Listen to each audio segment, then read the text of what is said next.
मुल्क समेत जिते सॼी सिंध में वधंदड़ महांगाई सबब गरीब आवाम सख्त परेशाननि में वरतल नज़र अची रही है, उते वरी सिंध जे तारीख़ी शहर कोट गुलाम मोहम्मद में पिणु महांगाई जी निस्बत सां साॻियो ई हाल नज़र अची रहियो आहे। 100 रुपया ठेकाण जे शहर में भी अची ॾिसो त सही, जेको असांजो शहर आहे भुरगड़ियुनि जो, भाॼी वञी वठ त ज़ुल्म, अटो वञी चकी था वठ त ज़ुल्म, जे वञी शहर में लह भाॼी अहिड़ी किनी रखियो वेठा आहिनि। तव्हां ढंगाण जे शहर में अचो त सही, उहा किनी भाॼी रखियो वेठा आहिनि, उहा बि 80 रुपए किलो।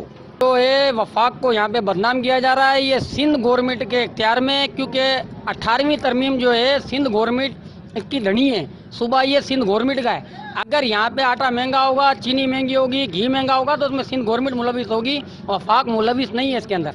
100 रुपये किलो खंड, 100 खंड से बढ़ता है, 5 रुपये चांहि बढ़ता है, मिर्च बढ़ता है, छा करूं गरीब माण्हू।